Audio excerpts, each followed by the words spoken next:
Praise lord. ప్రభునందు ప్రియమైనటువంటి దేవుని పిల్లలకు ప్రభువైన యేసుక్రీస్తు వారి నామంలో వందనాలు శుభాలు తెలియపరుచిన పిల్లరా, మరి గడిచిన దినమంతా కూడా ప్రభు తన కృపా వాత్సల్యంలో భద్రపరుచుకుని క్షేమమును ఆరోగ్యమును ఆశను అనుగ్రహించి మరి నూతన దినాన్ని ప్రభు మనకు అనుగ్రహించారండి. 2025వ సంవత్సరము 4వ నెల 25వ దినాన్ని ప్రభు మనకు అనుగ్రహించి మరి ఈరోజు దేవుని వాక్యం సియోనులో నుండి యెహోవా నిన్ను ఆశీర్వదించును. కీర్తన గ్రంథము 128వ కీర్తన 5వ శరణం. వాక్యము నమ్మదగినది, పూర్ణాంగీకరమునకు యోగ్యమైనది. దేవాది దేవుడు మహోన్నతుడు తన పట్టణములో నుండి మరి మనల్ని ఆశీర్వదించడానికి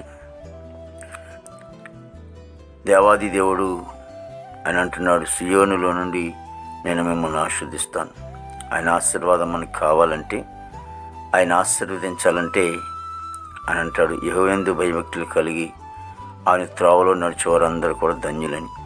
కాబట్టి దేవునియందు భయభక్తులు కలిగి ఉన్న వారికి ఆశీర్వాదం ఉంటుంది. పై మాటలు అదే ఉంటుంది 4వ వచనంలో కూడా, యెహోవాయందు భయభక్తులు గలవారు లాగా ఆశీర్వదింపబడినని. కాబట్టి ఆశీర్వాదం మనకు కలిగి ఉండాలంటే, ఆశీర్వాదం మనకి దీవెనిగా మార్చబడాలంటే, లేకపోతే ఏ విషయంలో అయితే మనం ఆస్వాదింపబడాలనుకుంటున్నామో, అది ఉద్యోగంలోనైనా వ్యాపారంలోనైనా మరి చేతి వృత్తి పనులైనా ఏ సందర్భంలోనైనా సరే మనం ఆస్వాదింపబడాలంటే దేవుని యందు భయము భక్తి కలిగి ఉంటున్నప్పుడు దేవుడు ఎంతగానో ఆస్వాదించే దేవుడు. ప్రార్థన చేసుకుందాం. ప్రేమగల తండ్రి, కృపలేస్తునికి స్తోత్రాలు చెల్లిస్తున్నాం ప్రభు. గొప్ప దేవునికి వందనాలు. ప్రతి కుటుంబాన్ని కూడా మీరు దీవించి ఆస్వాదించండి. ప్రతి ఒక్క కుటుంబంలోనే ఉన్న నెమ్మది, సమాధానం, సంతోషం, ఆనందం మీరు దయచేయండి. ఆ భారతదేశాన్ని మీరు ఆస్వాదించండి. దేశం శాంతి సమాధానంతో నిండుకొని కృప దయచేయండి. అధికారులందరూ కూడా మంచి ఆనందంతో నింపండి. నీకు స్తోత్రాలు ప్రభు. యవన బిడ్డను బట్టి ప్రార్థిస్తుంటే నీకు వందనాలు. యవనస్తులందరూ కూడా మంచి ఆరుగులతో నింపండి. యవన చెడు వ్యసల నుంచి దూరపరిచి నీతి మార్గంలో వారిని నడిపించండి. ఉద్యోగస్తులందరూ కూడా మంచి ఆనందంతో నింపండి తండ్రి. తమ చేసుకున్న ఉద్యోగాల్లో మీరు తోడుగా ఉండండి. రాకపోకలు మీరు సహాయం చేయండి. తండ్రికి స్తోత్రాలు ప్రభావ. విదేశాన్ని బిడ్డలందరి కోసం మంచి ఆనందంతో నింపండి తండ్రి. అయినా చదువుకునే బిడ్డలకి జ్ఞానం నడిపించండి. అదేవిధంగా తన పనికి వెళ్ళే బిడ్డలు కూడా ప్రభావ ఆరోగ్యం ఇవ్వండి, బలము శక్తిని ఇవ్వండి తండ్రి. మా దేశ పాడి పంటంతా మీరు ఆశ్రయించండి ప్రభు.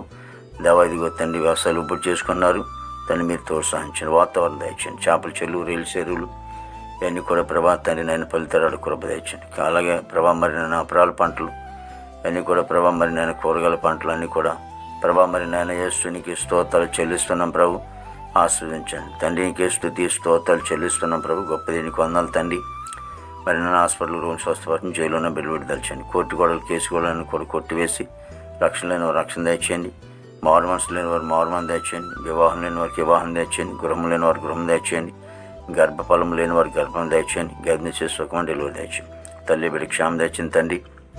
దేవా యేసునికి స్తోత్రాలు చెల్లిస్తున్నాం ప్రభు. ప్రతి సేవకులను కుటుంబాన్ని దీవించండి, బిడ్డలను దీవించండి. పరిచర్య సంఘాన్ని మీరు బలపరిచినందుకు మతమైంది. ఈ దినమంతా కొన్ని విశేషమైన కృపతో నింపండి. యేసుక్రీస్తు నామమున తండ్రి. ఆమేన్, ఆమేన్, ఆమేన్.